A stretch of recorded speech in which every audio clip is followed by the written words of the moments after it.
இந்த பரிசுத்தமான ஓய்வு நாளே உடைய பிரசனத்திலே நாங்கள் வந்து காத்திருக்கிறோமாகவே பரிசுத்த என்று ஓயாமல் போக்குறது பிரசுத்த பிதாவே, இந்த பரிசுத்தமான ஓய்வு நாளே உடைய பிரசுத்த பொறுப்பாத்தை வந்து உடைய மெல்லிய சத்துக்கு நாங்கள் காத்திருக்கிறோமாகவே எங்களோடு பேசுங்கப்பா.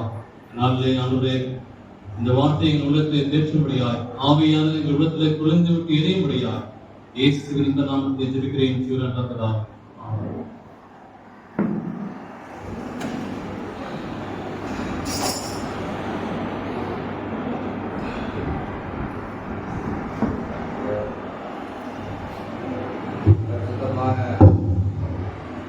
ஒரு நாளிலும்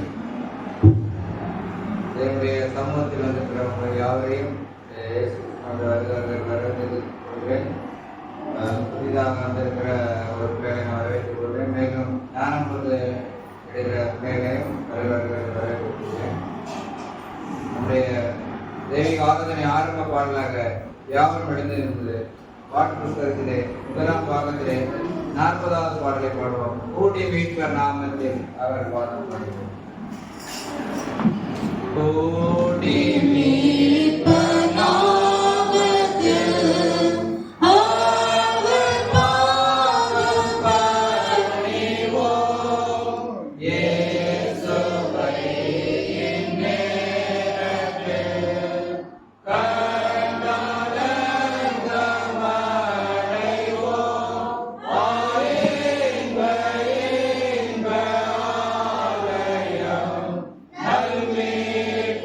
Yeah.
இயேசு நம்மோடு இருப்பார். இன்ப இன்ப ஆலயம் நல்மீட்பர் கிருபாசனம் கண்டடைவோம் தரிசனம். இன்ப இன்ப ஆலயம் வாக்கை நம்பி நிற்கிறோம். அருள் கண்ணால் பாருமே காத்து கொண்டிருக்கிறோம். வல்ல ஆவி வாருமே இன்ப இன்ப ஆலயம் நல்மீட்பர் கிருபாசனம் கண்டடைவோம் தரிசனம். இன்ப இன்ப ஆலயம்.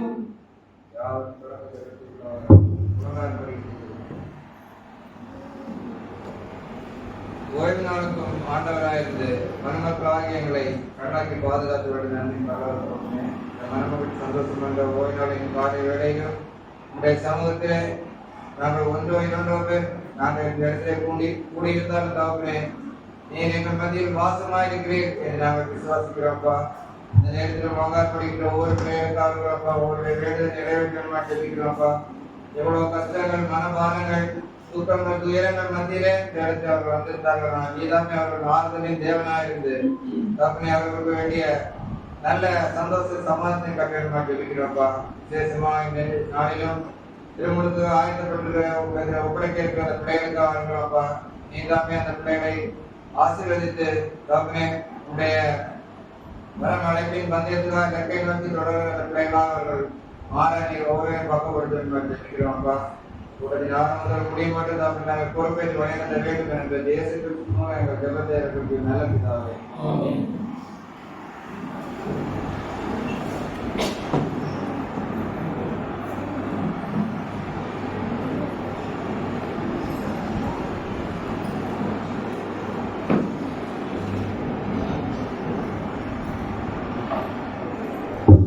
இது கர்த்தருக்கு பரிசுத்தமான வேலை.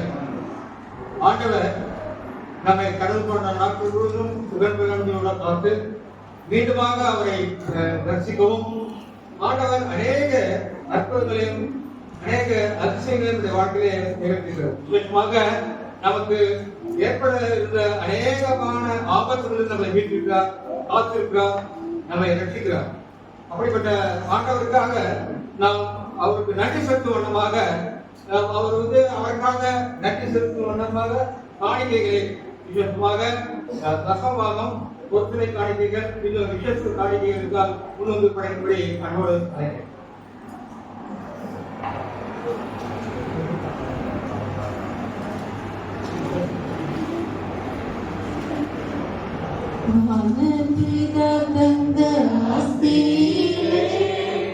ஏழைகளுக்கு மனம் போட வேண்டாம், வாங்குவதை விட கொடுப்பதுவே நல்லதென்று கர்த்தர் சொல்கிறார்.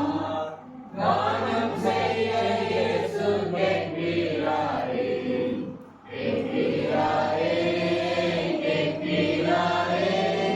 தானம் செய்ய இயேசு கேட்கிறாரே, கேட்கிறாரே.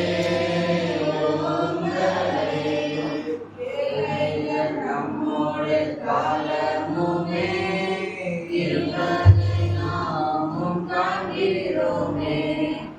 ஏழைக்கு இறங்குவோர் கர்த்தருக்கு கடன் கொடுப்பவராகுவாரே. தானம் செய்ய இயேசு கேட்கிறாரே, கேட்கிறாரே, கேட்கிறாரே. தானம் செய்ய இயேசு கேட்கிறாரே, கேட்கிறாரே. உங்களை பூமியில் பொக்கிஷம் எண்ணத்துக்கு கள்ளவிட அது கல்லறுக்கோ வானத்தில் பொக்கிஷம் சேர்த்து வைத்தார் யெகோவா உன்னை ஆசீர்வதிப்பார் தானம் செய்ய இயேசு கேட்கிறாரே கேட்கிறாரே கேட்கிறாரே தானம் செய்ய இயேசு கேட்கிறாரே கேட்கிறாரே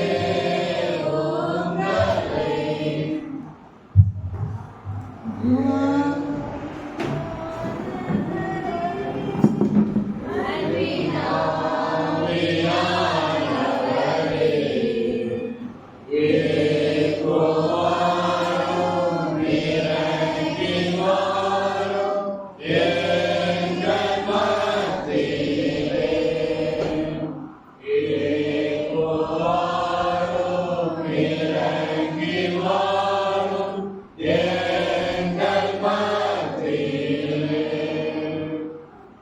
இரக்கத்தில் வைத்துள்ள ஆண்டவரே பரிசுத்தமுள்ள சுவாமி அடவே இந்த பரிசுத்தமான ஓய்வுடைய மத்தியில் நினைக்காம சுவாமி கடந்த பல நாட்கள் முழுவதும் எங்களை காத்து மீண்டுமாக அடவே உங்களை நோக்கி துதிக்கின்றவர்களாகவும் தேவாலயத்தை கூடி வந்திருக்கிற ஒவ்வொரு விசுவாசங்களுக்கு நன்றி வாக்களிக்கிறோம்.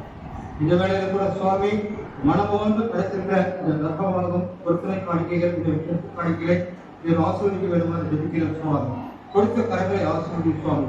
அவர்கள் கையிட்டு செய்கிற தொழிலை விசேஷமாக ஆசீர்வதித்து அவர் குடும்பங்களிலே சமாதான சந்தோஷம் வைத்திருப்பவர்களாகவும் விசேஷமாக இந்த நாளிலே கூட ஞானம் முழுப்பு பெறுகிற பிள்ளைகளுக்காக ஜெபிக்கிறோம் சுவாமி. அவர்களையும் ஆசீர்வதித்து வழிநடத்தி காத்துக்கொள்ள வேண்டுமாறு ஏற்று மூலம் ஜெபிக்கிறோம். எமக்கு நல்ல பிதாவே.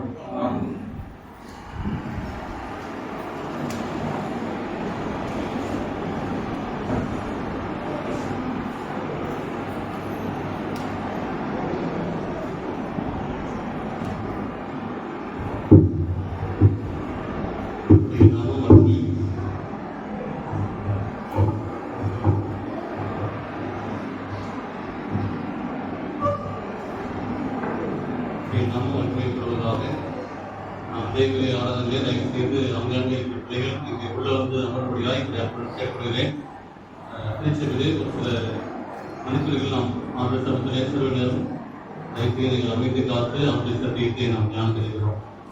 மீண்டுமாக உங்கள் ஒருவரையும் இயேசு கிறிஸ்து என்ற நாமத்திலே அன்போடு நான் வாழ்த்தி வரவேற்கிறேன். அநேக குடும்பங்கள் இருக்கிறீர்கள். உங்கள் அனைவரையும் ராணிப்பேட்டை திருச்சபையின் சார்பாக உங்களுக்கு ஓய்வு நாள் வாழ்த்தலை கூட உங்களை அனைவரையும் வாழ்த்தி வரவேற்கிறேன். தேவன் தாமே உங்களை ஆசீர்வதிப்பதாக.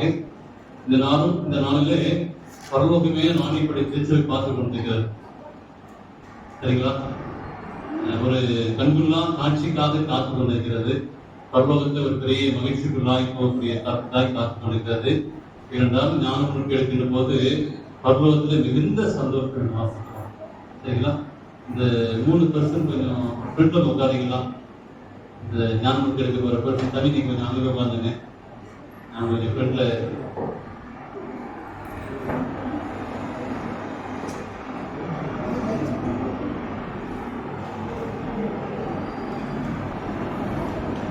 அப்படியே அவங்க உட்காரட்டும். மற்றதுக்கு போவோம். இதனால நாம் படிக்கின்ற ஒரு சத்தியமானது ஏற்கனவே ஞானம் எடுத்தவங்களுக்கும் இன்னைக்கு ஞானம் எடுக்கிறவங்களுக்கும் ஆண்டும் நமக்கு கற்றுத்தர ஒரு பாடம் இல்லை. நீங்கள் நானும் எதற்காக வாழ்ந்து கொண்டிருக்கிறோம், எந்த நோக்கத்துக்காக நாம் வாழ்ந்து கொண்டிருக்கிறோம் என்பதை நாம் அறிவோம். வாட் இஸ் சால்வேஷன், ரட்சிப்பு என்றால் என்ன அப்படி படிக்கிறோம். அப்ப ஏன் இந்த ரட்சிப்பு, ரட்சிப்பிலிருந்து எனக்கு என்ன கிடைக்கும், அதிலிருந்து நான் கிடைக்கக்கூடிய எனக்கு பாக்கியம் என்ன அப்படின்னு பார்க்கும்போது, அப்ப நீங்கள் நானும் வாழக்கூடிய இந்த உலகத்திலே பாவத்தின் உச்சக்கத்திலே வாழ்ந்து கொண்டிருக்கிறோம். அப்ப ஒவ்வொரு மனிதனுக்கும் என்ன தேவை என்று பார்க்கும்போது பாவத்திலிருந்து விடுதலை அடைய வேண்டும். அதற்கு என்ன தேவை என்று பார்க்கும்போது ரட்சிப்பு தேவை. ஒருவேளை இன்னைக்கு உலகத்தில் நடக்கின்ற வன்முறைகள் செயல் நினைக்கிறது, அநேக காரியங்களை நீங்கள் பார்க்கும்போது இந்த அரசியல் எண்டுக்குள்ள வந்துட்டோம். அவங்களுடைய அரசியல் என்ன பண்றாங்க, அங்க கூட்டம் போட்டு நேற்று சர்ச்சு முடிச்சுட்டு போகும்போது டிராபிக் ஆயிடுச்சு. என்னன்னு பார்த்தா அங்க ஒரு கூட்டம், அதை மேன்மைப்படுத்தினாங்க. நான் மேன்மை வர வேண்டும், நான் உலகத்தை ஆக வேண்டும் சொல்லி இப்படி போட்டா போட்டி நிறைந்த உலகத்துல அது அரசியலை மாத்திரமல்ல, மதத்துக்கு மற்ற எல்லாருக்கும் இன்னைக்கு ஒரு போட்டா போட்டி போய் கொண்டிருக்கிறது. அப்ப இதுல இருந்து என்ன நாம் செய்ய முடியும்? அப்புறம் ஒரு பக்கம் சடங்காசனம் இருக்கிறது, அங்காங்கே நிறைய பங்குகள் திருவிழாக்கள் நடைபெற்றிருக்கிறது, இப்படி வளர்ந்து கொண்டிருக்கிறது. அப்ப இப்படியேப்பட்ட சூழ்நிலை மத்தியில நாம் எப்படி ரட்சிக்க முடியும், எப்படி ரட்சிப்பை அடைய முடியும்? அப்ப அந்த ஆவியானவர் பரிசுத்த ஆவியானவர் மூலமாய் அதனால் பெற்றுக்கொள்ள முடியும் என்பதை நீங்கள் அறிந்து கொள்ள வேண்டும். அப்போஸ்தலனாகிய பவுல் 1 தீமோத்தேயு 1ஆம் அதிகாரம் 15ஆம் வசனத்தை எடுத்து நீங்கள் வாசிக்கும்படியாய் நான் கேட்டுக்கொள்கிறேன். 1 தீமோத்தேயு 1ஆம் அதிகாரம் 15ஆம் வசனம். பாவிகளை ரட்சிக்க கிறிஸ்து இயேசு உலகத்திற்கு வந்தார். அப்ப நமக்கு யாரு தேவை? இன்னைக்கு ஏற்கனவே ஞானம் கிடைத்த உங்களுக்கும் ஞானம் கிடைக்க போற உங்களுக்கும் எனக்கு என்ன தேவை என்று பார்க்கும்போது அப்போஸ்தலன் பவுல் சொல்றார், பாவிகளை ரட்சிக்க கிறிஸ்து இயேசு உலகத்திற்கு வந்தார். அப்படின்னா நம்முடைய வாழ்க்கை எப்படி இருக்கிறது? பாவத்திலே வாழ்ந்து கொண்டிருக்கிறோம். ஆனால் ஆண்டவர் பாவங்களை வெறுத்து, ஆனால் பாவத்தை வெறுத்து பாவிகளை நேசிக்கக்கூடிய தேவனாய் இருக்கிறார் என்று சொல்லி நம்ம வாசிக்கிறோம். அப்ப நம்முடைய வாழ்க்கையை ஆண்டவராக இயேசு கிறிஸ்துவை ஏற்றுக்கொள்ளும் போது எனக்கு என்ன கிடைச்சிருக்கு அப்படின்னு பார்க்கும்போது, அப்ப ரட்சிப்பு யார் மூலமாய் கிடைக்கும் அப்படின்னு பார்க்கும்போது அப்போஸ்தலர் புத்தகத்துல 4ஆம் அதிகாரம் 12 வாசிங்களேன். இப்ப ரட்சிப்பு யார் கிடைக்கும், யாரால் கிடைக்கும்? வாசிங்க. அவராலே அன்றி வேறொருவராலும் ரட்சிப்பு இல்ல. அப்ப எனக்கு யார் தேவை? எனக்கு இயேசு கிறிஸ்து தேவை. அப்ப இன்னைக்கு வந்துக்கிற அனுபவம் என்ன? இன்னைக்கு இயேசு கிறிஸ்துவை ஏன் ஏற்றுக்கொள்ள போகிறோம் அப்படின்னா வேத வாக்கியம் தெளிவா சொல்கிறது, அவரால் அன்றி வேறொருவராலும் ரட்சிப்பு இல்ல. அவரால் தான் அந்த இயேசு கிறிஸ்து உலகத்தில் எப்படிப்பட்ட ஒரு தெய்வம் வாழ்ந்தாலும் சரி, ஆனால் எனக்கு ரட்சிப்பை தரக்கூடிய ஒருவர் இருக்கிறார், அந்த ரட்சகர் இருக்கிறார், அந்த ரட்சகர் தான் எனக்கு ரட்சிப்பை தர முடியும் என்று சொல்லி நம்ம வாசிக்கிறோம். இப்ப அகத்தியர் முனிவர் இருக்கிறார். அந்த புத்தகத்தை படிச்சு பார்த்தேன். அவரு நிறைய நந்தனம் சொல்றாரு. சில காரியங்களை சொல்லும் போது அவர் சொல்றாரு, சகல பாவம் தீர நன்மைதானே சாற்றி துங்கமும் லிங்கம் என்னும் பூசை செய்து. கேட்டீங்களா? அகத்தி முனிவர் செய்தாரு. இந்த வார்த்தையை படிக்கும் உங்களுக்கு புரியும். சுனை கெட்ட வானட்ட சாம்பல் பூசி எங்கேனும் போய் சிரசுவ என்று அலைந்து ஏங்கி எரிநகரை அழகை செய்யும் விட இன்னும் என்னால் பொய்க்குறை ஏடி கடல் மூழ்கி பிச்சை பெற்றால் புகழ்கிரியாம் கையிலாம் போகலாமா? சரிங்களா? பொய்க்குதிரை மதுரையில அங்க போயிட்டு கையிலாம் போகலாம், பரலாம போகலாமா? அப்ப சிவசிவன் என்று சொல்லி அலைந்து திரிந்து, சரிங்களா? அப்ப கடல் மூழ்கி இப்படிலாம் போனா போக முடியுமா? வரலாம் போக முடியுமா அப்படின்னு சொல்லி பார்க்கும்போது அதுக்கு அர்த்தம் சொல்றாங்க, பக்தர்கள் கூட்டத்தில் பரமபிதாவாகிய மெய் கடவுளை வணங்குவதாக நம்பி சகல பாவங்களையும் தீர்வதற்கு நன்மைகளை செய்து லிங்கத்தை பூசை செய்வது சுருண்டை கெட்ட மாட்டின் நிலை போன்றது. உடம்பெல்லாம் சாம்பல் பூசி சிவசபை என்று அணிவது எரிநகரத்துக்கு என்று நியமிக்கப்பட்டிருக்கும் அப்படின்னு சொல்லி நாசோட அகத்தியர் சொல்றார்.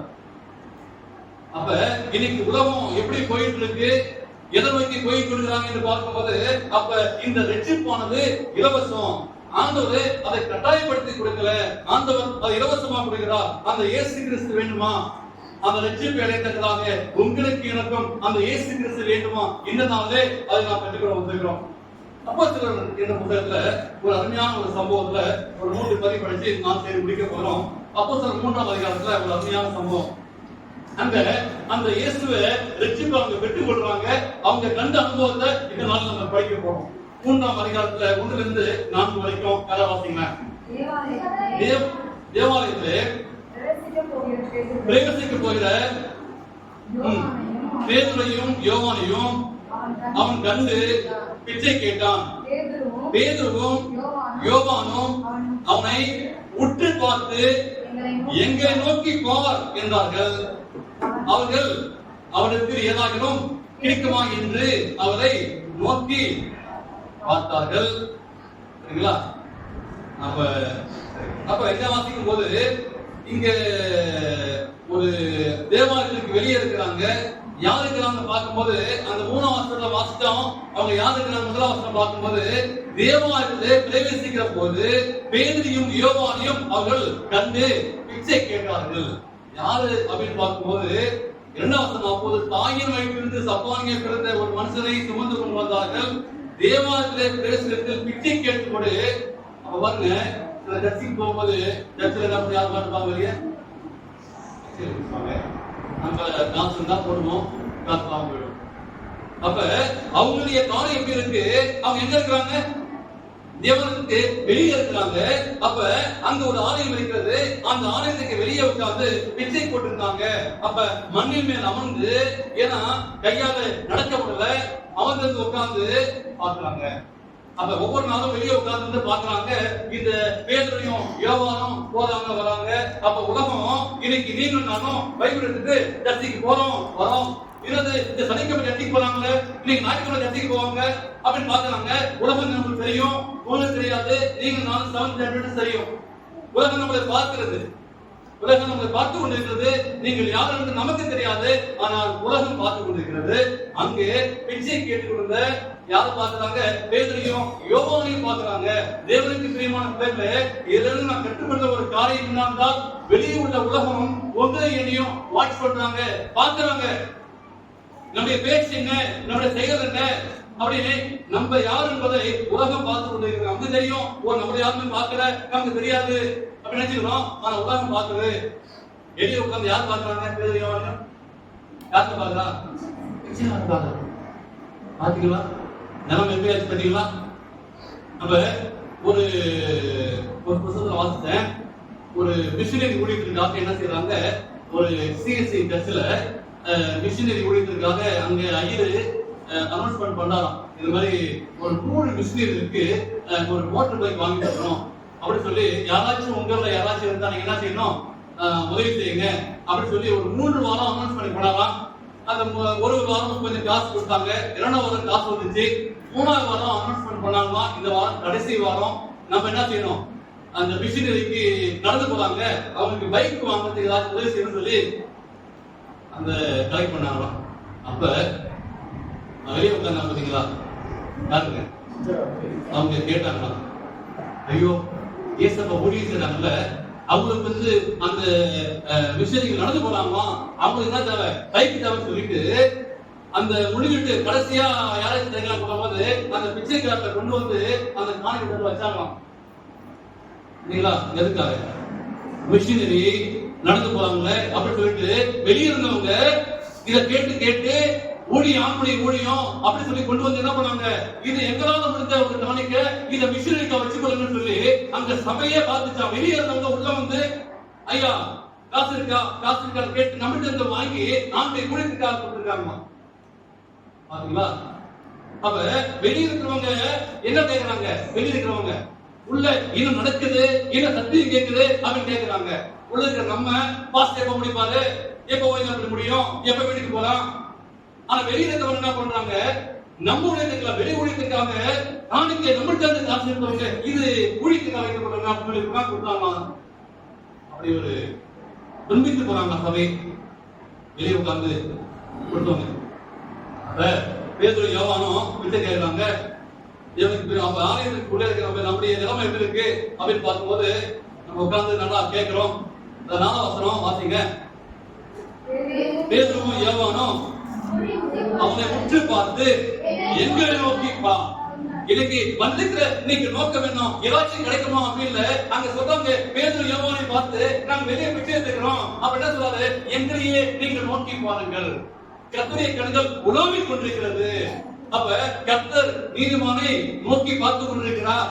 அப்ப நீங்க எங்க நோக்கி பாருங்க, கிறிஸ்துவை நோக்கி பாருங்கள். அங்க வனாந்தரத்துல ஒலிவ சர்ப்பம் கடிச்சு ஆண்டவர் சொல்றாரு, அந்த வெங்கட சர்ப்பத்தை நோக்கி பாருங்க.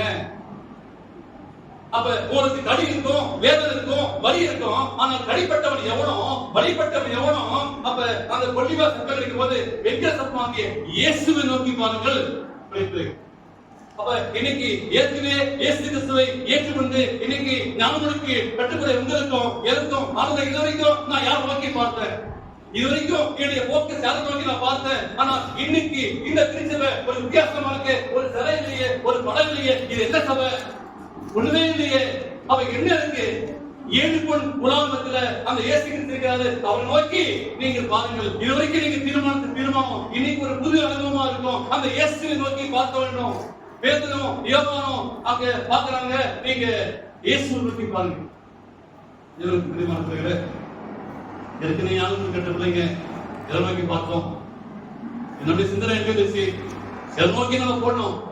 ஒரு வாரம் வர முடியலையா? வெள்ளிக்கிழமை வர முடியாம போச்சு.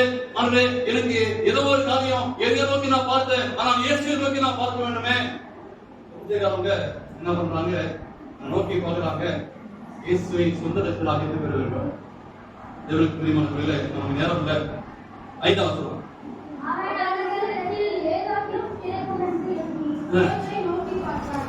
சரி, நோக்கி பார்த்தாச்சு. கடத்தாம் பாச வந்தாச்சு, சர்ச்சுக்கு வந்தாச்சு. இன்னைக்கு இப்பெல்லாம் பஸ்லாம் என்னதை வந்துருவாங்க முடிஞ்ச போது இந்த ஸ்கூல்ல நாங்க சேர்த்து விட்டுறோம் உங்க பிள்ளைங்களை. அதனால நீங்க சர்ச்சுக்கு வாங்க. கல்யாணம் பண்ணி வச்சிடறோம், சர்ச்சுக்கு வாங்க. அப்ப வந்தா என்ன கிடைக்கும்?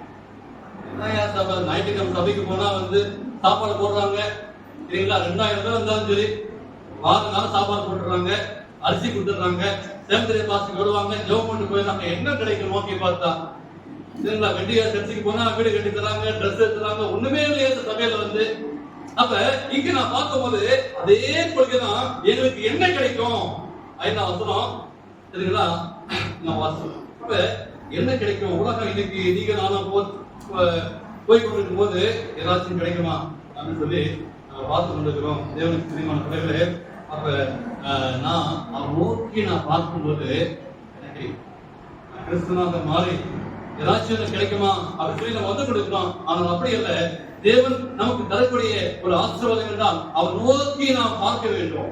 எப்படி இந்த ரெண்டு சிறப்புல இயேசு நோக்கி பார்த்தாங்க. ஏதாச்சும் கிடைக்குமா அப்படின்னா அவங்க என்ன இருக்கு? பிரின்சிபால் தெரியும், இங்க பிரின்சிபால் தெரியும், செவன்த் அட்வென்ட்ஸ் தெரியும், செவன்த் அட்வென்ட்ஸுடைய வருமானம் என்னன்னு தெரியும். ஆனால் ஆசீர்வாதமானது சரிங்களா? இந்த சமுத்திர சத்தியமானது நீங்க வைக்கக்கூடிய இந்த தசமமாக ரொம்ப சுருக்க வருமானமா இருக்கும். நான் சொல்றாரு, ஆனா கடலாத ஒரு வாழ்க்கை. எனக்கு இந்த சபைக்கு வரும்போது எனக்கு என்ன கிடைக்கும்? ஒரு நிம்மதியான ஒரு வாழ்க்கை, ஒரு பீஸ்ஃபுல் லைஃப் கிடைக்கும். எத்தனை சபைக்கு நீங்க போய் பார்த்தாலும், ஆனா இந்த ஓய்வு நாள் ஓய்வு 10ல ஒன்னையும் 7 ஒன்னையும் இங்க செய்யும் போது அது ஆசீர்வாதமா இருக்கும். நீங்க கேட்டு பாருங்க, அட்வென்டிஸ்ட் ஒர்க்கரை கேட்டு பாருங்க, 1000 ரூபாய் சம்பளமா இருக்கும். சம்பளம் ஆரம்பத்துல 300 ரூபாய் சரிங்களா? அப்புறம் 1300 ரூபாய், அப்புறம் 2000 ரூபாய், அப்புறம் 3000 ரூபாய். அப்புறம் கல்யாணம் கட்டும் போது இந்த 3000 தான் பண்ண கொடுக்குறாங்க. ஆனா அட்வென்டிஸ்ட் லைஃப் இந்த திருச்சபை எனக்கு என்ன கிடைக்கும்? அந்த டினாமினேஷன்ல பார்க்கும்போது எங்களை இயேசு சர்ச்சை இருந்துச்சு, நாங்க பெரிய சர்ச்சா இருந்துச்சு அப்படின்னா நமக்கு என்ன தோணும்? என்ன கிடைக்கும்? ஒரு கிறிஸ்தவ மனசுல கொண்டு வரலாம் சரிங்களா? அப்ப கிறிஸ்துவை ஏற்றுக்கொண்டா எனக்கு என்ன கிடைக்கும்? அவங்களுக்கு என்ன இருந்துச்சு? 6ஆம் வசனம் வாசிங்க. அப்பொழுது பேதுரு, வெள்ளியும் இல்ல என்னிடத்தில், பொன்னும் இல்ல என்னிடத்தில் உள்ளதை அவங்க தர. என்ன சொல்றாங்க? சரி, இப்ப சர்ச்சைக்கு வந்துருக்காங்க. அது அப்படின்னா என்ன சபை? அது என்ன சபை? அது வெள்ளியும் இல்ல பொண்ணும் இல்ல என்ன சபை? அது என்ன சபை? அது சபை நினைக்கிறேன். மத்த சர்ச்சைக்கு போய் என்ன போட்டுருப்பாங்க? தங்கம் போட்டுருப்பாங்க, போட்டு இருப்பாங்க. என்கிட்ட ஒண்ணுமே இல்லையா சரிங்களா? அப்ப நான் ஒரு என்னது வெள்ளியும் இல்ல பொண்ணும் இல்ல, எம்டி ஒண்ணுமே இல்ல சரிங்களா? என் பஸ் பண்ண உண்மை 20 ரூபா 10 ரூபா இருக்கும். கலந்துப்பாங்க. நிறைய நம்முடைய ஊழியர்கள் நீங்க சொன்னதுல உண்மையிலேயே நிறைய ஊழியர்கள் பார்க்கும்போது 0 பட்ஜெட் தான் ஆரம்பிக்கிறாங்க. அப்பதான் பார்த்து இந்த ஸ்கூல் பிரின்சிபால் பார்க்கும்போது 0 பட்ஜெட் தான் ஆரம்பிக்கிறாங்க. ஆனா அது சக்சஸ்ஃபுல்லா முடியுதுங்க. இதுதான் அட்வென்டிஸ்ட் லைஃப்ல பார்க்கும்போது வெள்ளியும் இருக்காது, பொண்ணும் இருக்காது. அப்ப சாதுபாத் விளைவிட்டு போனாங்க. கொஞ்சம் மாவு, கொஞ்சம் நல்லா இருந்துச்சு. ஆனா அநேக நாள் அவங்க சாப்பிட்டாங்க. இந்த திருச்சியில பார்க்கும்போது ஒண்ணுமே இல்லாம தான் இருக்கும், எம்டியா தான் இருக்கும். ஆனா உள்ள பாருங்க, அவர் யாருன்னு கேட்டு பாருங்க, அவர் நோக்கி பாருங்க. எப்படி இருக்குன்னா இந்த சபை ஆசீர்வதிக்கூடிய சபையா இருக்கும். அனுபவிச்சு பார்க்கும் போதும் அதை ருசித்து பார்க்கும் போதும் இந்த சமுதிர சபை இந்த ரட்சிப்பு என்ன, இந்த திருச்சபைக்கு போகும்போது எனக்கு என்ன கிடைக்கும், இந்த திருச்சபை வாழ்ல என்ன கிடைக்கும் அப்படின்னு பார்க்கும்போது என்கிட்ட வெள்ளியும் இல்லையா பொண்ணும் இல்லை. தேவனுக்கு பிரியமான பிள்ளைகளே, சில பேர் நம்ம ஏதாச்சும் வெளிநாடு போக முடியுமா? சில சபை வெளிநாடு போக வைப்பாங்க, சில சபை படிக்க வைப்பாங்க, சில சபை காசு கொடுப்பாங்க. 4 பேர் நீங்க பாத்தீங்கன்னா சானிடேஷன் நிறைய இருக்கும்.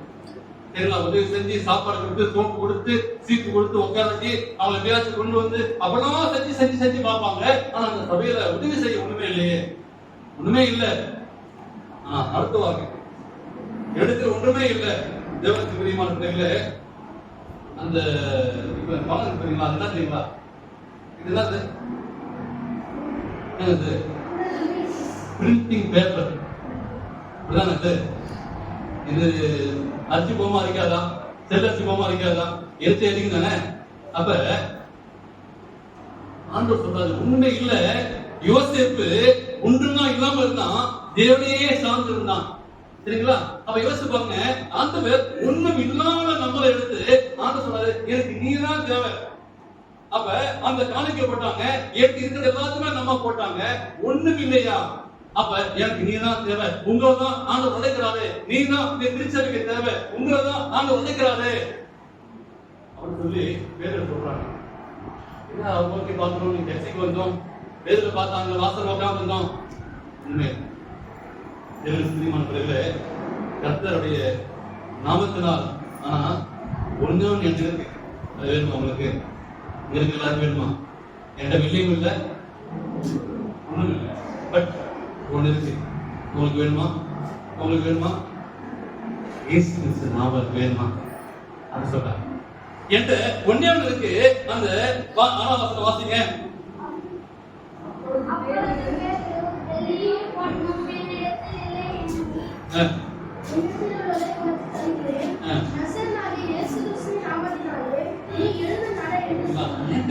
இருக்கு, என்கிட்ட ஒரே ஒரு பைபிள் இருக்கு. ஆனா ஆண்டவர் என்ன சின்ன வயசுல பாதுகாத்து வச்சு வளர்த்து என்னையும் பெருசாக்கி பெரிய மனுஷனாக்கி எனக்கு ஒரு பாஸ்டர் ஒரு பொசிஷன் கொடுத்து என்னை ஒழித்து வச்சுக்கிறாரு. அந்த இயேசு கிறிஸ்து இருக்கிறாரு. உங்களுக்கு வேணுமா? இன்னைக்கு எடுக்க போற ஞானம் கிடைக்க போற உங்களுக்கும் ஏற்கனவே ஞானம் எடுத்து தோந்து போய் யாருமே நான் பார்க்கலையே, ஐயோ இயேசு கிறிஸ்து என்னை கைவிட்டாரு அப்படின்னு சொல்லி நீங்க கலங்கிறீங்கன்னா அந்த இயேசு கிறிஸ்து நாம இருக்கு அப்படின்னு சொல்லி வெளியே உட்கார்ந்துக்கிறவங்க அவர் நோக்கி பாருங்க, ஒண்ணுமே இல்லை அப்படின்னு சொல்லும்போது எடுத்து ஏன்ட்டு இருக்கிறது அந்த இயேசு கிறிஸ்துவுடைய அந்த ரட்சகர் இருக்கிறாரு. அதை நீங்க பெற்றுக்கொண்டு போங்க. அது அழிவில்லாத ஒரு ஆசீர்வாதம், ஆனந்த ஆசீர்வாதம், ஆசீர்வாதத்துக்கெல்லாம் ஆசீர்வாதம். அந்த தெய்வத்தை நீங்க பெற்றுக்கொண்டு போகலாம். இதை யாருமே தர முடியாது. அழிவில்லா ஆசீர்வாதத்தை நீங்க பெற்றுக்கொள்ள போறீங்க என்று சொல்லி சரிங்களா? என்னங்களா பார்த்தேன். எனக்கு என்ன தெரியுங்களா, அந்த தலைப்பு போட்டு பார்த்த 3ஆவது தலைப்பு கிறிஸ்டியன் ஸ்ட்ரென்த். எனக்கு என்ன கிடைக்கும்? அந்த இயேசுவை நான் ஏற்றுக்கொண்டா நீங்கள் பலன் கொண்டீர்கள். அப்ப எனக்கு இப்ப தேவை என்ன தேவை? நான் உடம்பா இருக்கிறேன், நடக்க முடியல. ஆனா இயேசு கிறிஸ்து நாம இருக்கு பாத்தீங்களா, அது உங்களை நடக்க வைக்கும், அது ஓட வைக்கும். அந்த இயேசு கிறிஸ்து நாம வரும்போது உங்களை பலப்படுத்துறோம். ஒருவேளை நீங்க அழுது கொண்டு இருக்கிறீங்களா, ஒருவேளை நீங்க கஷ்டமா இருக்கீங்களா, ஒருவேளை நீங்க துக்கமா இருக்கீங்களா, வேதனையா இருக்கீங்களா, சஞ்சமா இருக்கிறீங்களா, கடன்பாரமா இருக்கீங்களா, அந்த இயேசு கிறிஸ்து இறந்துருவார். அந்த இயேசு கிறிஸ்து இருக்கிறாரே, அதை நீங்க பெற்றுக்கொள்ளுங்க. இன்னைக்கு தெரிஞ்சோ தெரியாமலோ வந்திருக்கிறீங்க. அங்கிருந்து முயற்சி பாத்தீங்களா, சிவசிவன் என்று இதெல்லாம் போட்டு நீங்க ஒய்பில் ஏறி அங்க விழுந்தாலும் அதெல்லாம் ஒண்ணும் பண்ணாது. ஆனா அந்த இயேசு கிறிஸ்து இருக்கிறாரு. உங்களுடைய வாழ்க்கையும் என்னுடைய வாழ்க்கையும் மாற்றக்கூடிய ஒரு தேவன். அந்த இயேசு தான் என்ன உயர்த்தினாரு. அந்த இயேசு கிறிஸ்து உங்களுடைய வாழ்க்கையில நீங்க மாற்றுவாரா? என் வாழ்க்கையை மாற்றுவாரா? என் கண்ணீரை மாற்றுவாரா? துக்கமில்லாத வாழ்க்கையை மாற்றுவார்னா அந்த இயேசு கிறிஸ்து மாற்ற உங்களை ஆயத்தமா இருக்கிறார். 7ஆம் வசனம் வாசிக்கும் போது வலது கையினால் அவனை பிடித்து தூக்கி விட்டான். என்ன பண்ணிச்சான்? பதிலாம் வாசிக்கிற என்ன ஒரு அந்த அதிகாரத்திலே ஒரு அதிகமா ஒரு ஒண்டர்ஃபுல் வசனம் அதுதான். சரிங்களா? என்ன பண்ணாங்க? உடனே அவருடைய கால்களும் என்னாச்சு? பலன் கொண்டது. அப்படி வாசிக்கணும். அப்ப என்ன பண்ணாங்க? எப்படி இருந்தாங்க? தப்பி போய் சோர்ந்து போயிருந்தாங்க. என்னடா சபை, என்ன சத்தியம், ஒண்ணுமே இல்லாம இருக்கு அப்படின்னு பார்க்கும்போது இங்க இருந்து கடந்து போகும்போது என்ன பண்ணாங்க? பலன் கொண்டாங்க. அந்த இயேசுவை நோக்கி பார்த்தாங்க. இன்னைக்கு அந்த இயேசுவை நோக்கி நீங்க வந்திருக்கிறீங்க. இயேசுவை சொந்த ரட்சகராக ஏற்றுக்கொள்ளும் போது எனக்கு என்ன கிடைக்கும்? இதுவரைக்கும் நான் வாழ்ந்த வாழ்க்கை ரொம்ப வித்தியாசமா இருந்தது. ஆனா இன்னைக்கு உட்கார்ந்து பார்க்கும்போது எனக்கு என்ன கிடைக்குன்னா அந்த இயேசு கிறிஸ்து உங்களை வாழ்க்கையில பலன் கொடுப்பார். தேவனுக்கு பிரியமான பிள்ளைகளே, 8ஆம் வசனம் பாத்தீங்களா? அவன் குதித்து நின்று நடந்தான், நடந்து குதித்து தேவனை துதித்துக் கொண்டு அவரோடு கூட தேவாலயத்துக்குள் பிரவேசித்தார். பாருங்க, இது ரொம்ப சந்தோஷமா இருக்கு. அவன் குதித்து எழுந்து பஸ் என்ன பண்ண நிக்க முடியாது. இப்ப என்ன பண்றான்? பஸ் எடுத்துமே குதிச்சு பாக்குறான், நின்னு பாக்குறான். நான் தான் என் கால் சப்பானே வந்துச்சு, என்னால குதிக்க முடியுது, என்னால நிக்க முடியுது. அப்புறம் என்ன சொல்றாங்க? நின்று நடந்து பாக்குறான், அப்புறம் பாக்குறான், நடந்து பாக்குறான், குதிச்சு பாக்குறான். குதித்து என்ன பண்றான்? தேவனை துதித்துக் கொண்டு என்ன செய்யலாம்? என்ன பண்ணாங்க? எங்க இருந்தான்? வெளியே இருந்தவங்க என்ன பண்ணாங்க? கடவுளே அவன் நோக்கி பார்த்து ஒண்ணுமே இல்ல, வெள்ளி இல்ல, ஒண்ணுமே இல்ல. ஆனா நாம வந்துச்சு, நான் நடந்து பார்த்தேன், குதிச்சு பார்த்தேன், அவனால தாங்க முடியல. அந்த தெய்வம் யாருன்னு உள்ள பார்த்து வந்துட்டாங்க. நம்ம என்ன பண்றோம்? போதும் என் வாழ்க்கை, வாழ்க்கை போதும் இல்ல பண்றோம் அந்த ஸ்பீட்ல. ஆனா உள்ள இருந்தவங்க வெளியே இருந்தவங்க என்ன பண்றாங்க?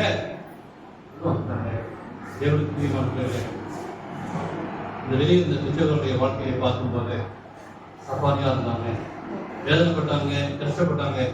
ஏதாச்சும் கிடைக்குமா அப்படின்னா யோசித்தாங்க. இத்தனை நாள் வெளியே உட்கார்ந்து பிச்சை எடுத்து பார்த்து என் வாழ்க்கையில நிம்மதி இல்லையே அப்படின்னா சோர்ந்து போயிருந்தாங்க. பேதுரு யோவானுடைய வாழ்க்கையில பார்க்கும்போது காமிச்சு கொடுத்தாங்க, இயேசு கிறிஸ்து இருக்கிறார், தெய்வத்தை ஏற்றுக்கொள்வீங்களா? உங்களுடைய வாழ்க்கையிலையும் அற்புதமாக மாற்றக்கூடிய தேவன், என்னுடைய வாழ்க்கையை அற்புதமாய் மாற்றக்கூடிய தேவன். பவுல் சொன்னாரு, நான் குப்பையாக இருந்தேன். குப்பை என்று சொல்லக்கூடிய அந்த பவுலுடைய வாழ்க்கை அற்புதமாய் மாறிட்டு உங்களுடைய வாழ்க்கை அந்த அற்புதமாய் மாற்றும்படியாக அந்த வீட்டுல வாசல் பார்த்தீங்களா, அவங்க உள்ளே பிரவேசித்தார்கள். உடனே என்ன பண்றாங்க? அவங்க நடக்கிறதையும் தேவனை துதிக்கிறதையும் ஜனங்களெல்லாம் கண்டு தேவாலயத்தில் அலங்கார வாசல்ல பிச்சை கேட்டு உட்கார்ந்ததை கொண்டானே என்று அறிந்து அவனுக்கு சம்பவத்தை குறித்து மிகவும் சந்தோஷப்பட்டு நிமித்தாங்க. ஏன்னா பசிக்கு வந்தவங்க பார்த்திருப்பாங்கல்ல, வெளியே உட்கார்ந்தாங்க, அவன் பிச்சை எடுத்தான், அவன் சுப்பாரியா இருந்தானே, அவன் எப்படி உள்ள வந்தான்? அப்ப என்ன பண்ணாங்க? ஆச்சரியப்பட்டாங்க. இன்னைக்கு இந்த சத்தியமானது மற்றவங்களுக்கு போய் ரீச் ஆகல, ஆனா உங்களுக்கு இன்னைக்கு கிடைச்சிருக்கு. யாருக்கே கிடைக்காத சத்தியம் உங்களுக்கும் எனக்கும் சத்தியம் கிடைச்சிருக்கு. தேவனுக்கு பிரியமான பிள்ளைகளே, ஆண்டவர் என்ன பண்ணுவாங்க? கடைசியா தெரியுங்களா, அந்த என்ன பண்ணாங்க? Amazing life. உங்க வாழ்க்கையை எப்படி மாற்றுவாரு? இன்னைக்கு இயேசுவை கேட்டுக்கொள்ள போறீங்க பாத்தீங்களா, உங்க வாழ்க்கையை ஆச்சரியப்பட வைப்பாரு, அமேசிங் லைஃபா மாற்ற முடியாது. நான் வெளியே உட்கார்ந்து இருந்தேன், ஒண்ணுமே இல்லாம வந்துச்சு, ஆனா இயேசு இன்னைக்கு ஏற்றுக்கொள்ள போறேன். உங்க வாழ்க்கை ஆச்சரியப்படக்கூடிய அளவுக்கு அந்த தெய்வத்தை இன்னைக்கு ஏற்றுக்கொண்டு இந்த பரிசுத்தமான ஓய்வு நாள்ல தேவன் தருகிற இந்த கற்பனையை கைக்கொண்டு உலகத்திற்கு நீங்க வாழ்க்கையா வாழும்போது மற்றவங்க பார்ப்பாங்க. அப்பதான் தெரியும் யார் இந்த சமுத்திர நோட்டீஸ். ஆச்சரியமா பார்ப்பாங்க. ஐயோ, என் பக்கத்துல தான் இருக்கிறாங்க 10 கற்பனை இந்த திருவிழா வாடிப்பட்ட கட்சியில தீவிர பயணத்துல வந்திருக்கிற இந்த சகோதர சபை நான் பார்க்கவில்லையே. கடைசி நாட்களை பார்த்து ஆச்சரியப்படுவாங்க. இதோ ஓய்நாள், இதா சத்தியம், இந்த திருச்சபைக்குள்ள நமக்கு தெரியாம போச்சு. எத்தனை முறை கடந்து போயிருப்போம், எத்தனை முறை கூப்பிட்டுருப்பாங்க. ஐயோ, அலட்சியம் செய்தே திருச்சபைய அப்படி சொல்லி ஆச்சரியப்படுவாங்க. கடைசி நாள்ல நீங்க சாட்சியா வாழும்போது ஆச்சரியப்படக்கூடிய அற்புதமான ஒரு வாழ்க்கை திட்டத்தை தேவன் விட்டுகிறாரு. அற்புதமான சபையை விட்டுகிறார். தரத்தில் வரும்போது தேவன் உங்களையும் ஆச்சரியப்பட அளவுக்கு உயர்த்த தேவன் திருத்த செய்வார். அப்படின்னு ஆசீர்வாதத்தை பெற்றுக்கொள்ளுங்கள். தேவன் தம்முடைய ஆசீர்வதிப்பார். ஆமென்.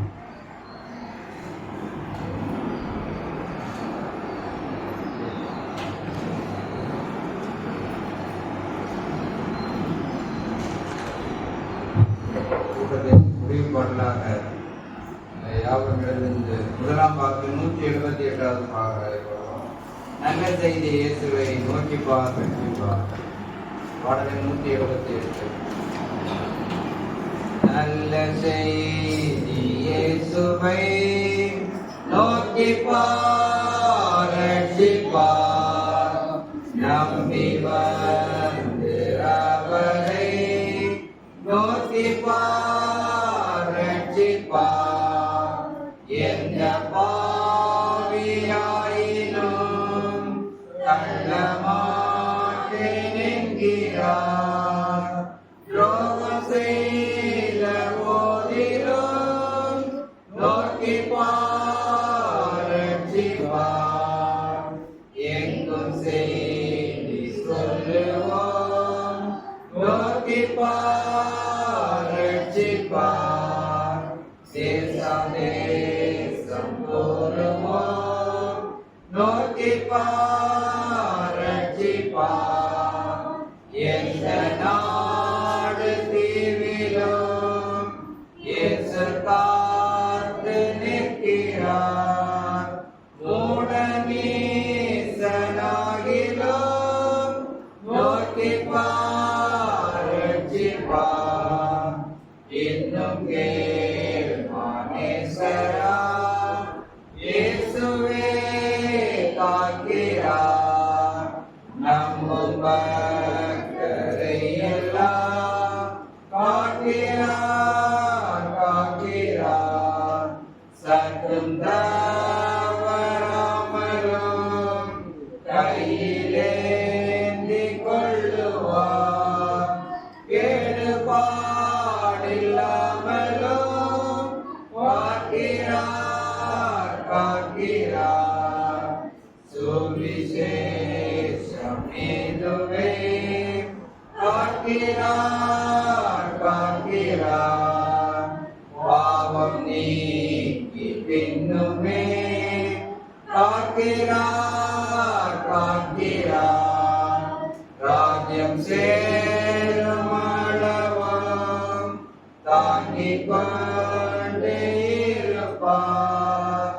தீமையை செய்யாமலும் காக்கிறார் காக்கிறார்.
அந்த சமயத்தில் ஞானமுக்கு எடுக்க போற பிள்ளைகள் பிதாவுக்கு முன்பாகவும் குமாருக்கு முன்பாகவும் ஏற்கனவே ஞானமுக்கு எடுத்த விசுவாசத்துக்கு முன்பாகவும் நீங்கள் நான் கேட்கக்கூடிய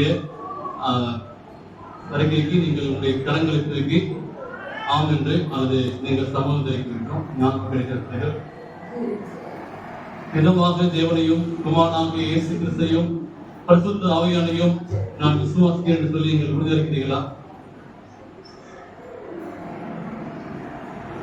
இயேசுவின் கல்வாரி மரணம் மனிதனின் பாவங்களை நிவர்த்தி செய்யும் வழி என ஏற்றுக்கொண்டு அவர் சிந்தின ரத்தத்தின் மேலுள்ள விசுவாசத்தினால் பாவத்திலும் அவர் தன்னிலும் மனிதர் ரட்சிக்கிறார் எனவும் விசுவாசிக்கிறீர்களா?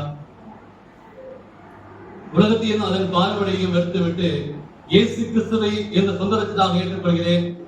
தேவன் கிறிஸ்து மூலமாய் என் பாவங்களை மன்னித்து எனக்கு புதிய இருதயம் தந்திக்கிறார் என்று சொல்லி நம்புகிறீர்களா?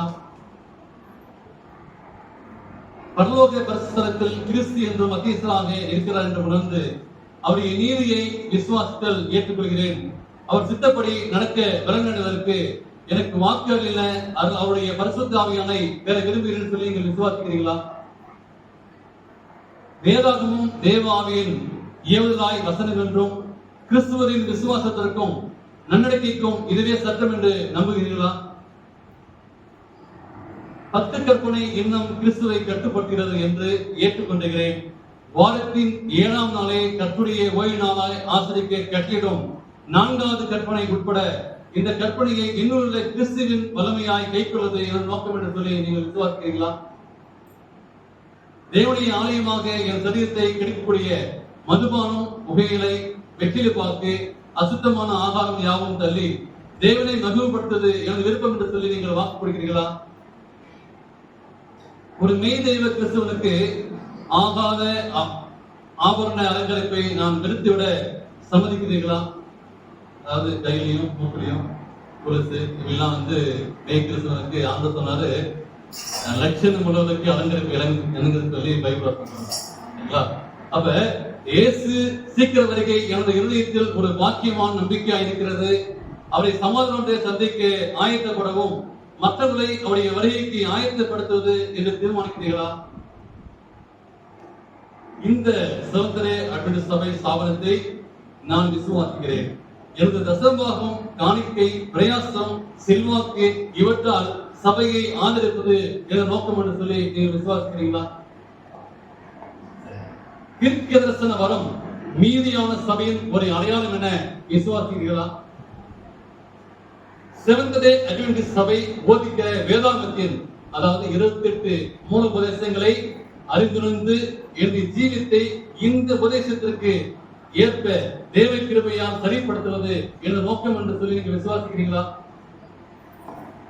செவன்த்-டே அட்வென்டிஸ்ட் சபை மீதமான சபை என்று நான் வாஞ்சிக்கிறபடியால் மேற்கொள்ளப்பட்ட சபையின் கோட்பாடுகளுக்கு கீழ்ப்படிந்து ஞானமுழுக்கு கற்று சபைகள் அங்கத்தினராக மாற ஒப்புக்கொடுக்கிறீர்களா? இவங்க கொடுத்தாங்க, ஏற்கனவே ஞானமுழுக்கு எடுத்த பிள்ளைகள் இருக்கிறாங்க, அவங்களுடைய கடனை கேட்போம். இந்த பிள்ளைகளுக்கு ஞானமுழுக்கு கொடுக்க நீங்க சம்மதிக்கிறீங்களா? அந்த கடன்களுக்கு பாருங்க எல்லாம் உங்களுக்கு சம்மதிக்கிறாங்க அப்படின்னா மிஸ்டர் பாண்டஜாய் முன்பாக அழைக்கின்றேன். இவருக்காக ஒரு விசேஷமான ஜெபத்தை அவர்கள் ஜெபிக்க.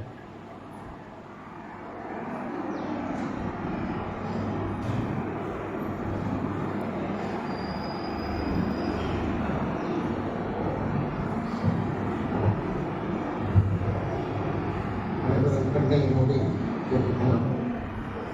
எங்களை நேசிக்கிறதான எண்ணற்ற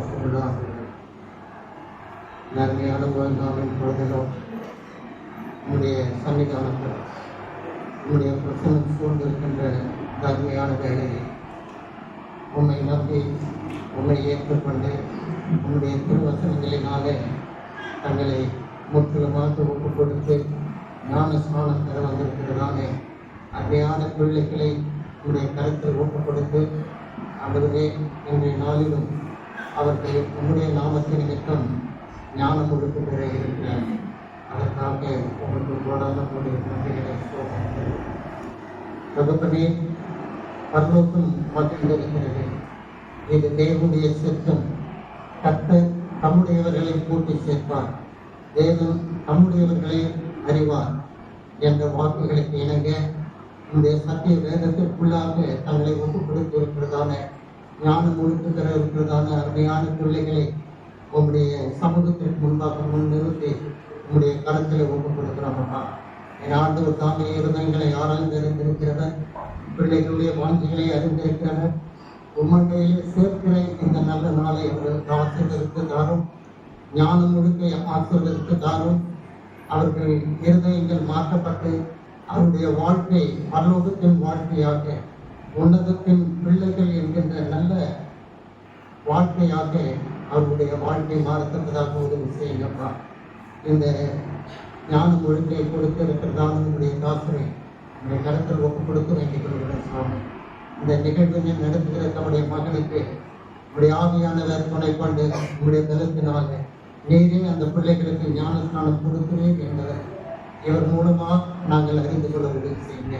பிள்ளைகளையும் அவருடைய பெற்றோர்களையும் இன்னும் ஆண்டவரே அவர்களுடைய எதிர்காலம் எல்லாவற்றையும் உங்களுடைய கருத்தில் ஒப்புக் கொடுக்கிறோம்ப்பா.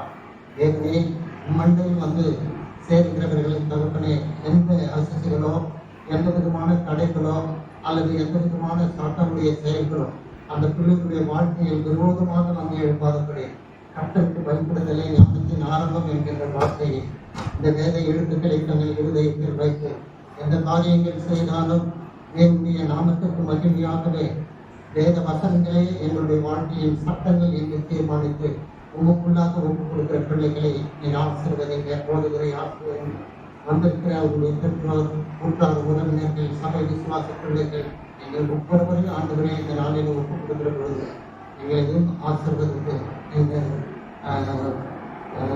ஞானத்தோடு ஆராதனையை கட்டத்தாமே நடத்தி அதனை ஆசீர்வாதமாக மாற்ற அந்த பிள்ளைகளுக்கு எங்களுக்கு தரணும். இயேசுவின் நாமத்தில் நீங்கள் செய்வோம். என் ஆத்மாவே கர்த்தரை ஸ்தோத்திரி, என் முழுமே என் நாமத்தை ஸ்தோத்திரி. என் ஆத்மாவே கர்த்தரை ஸ்தோத்திரி.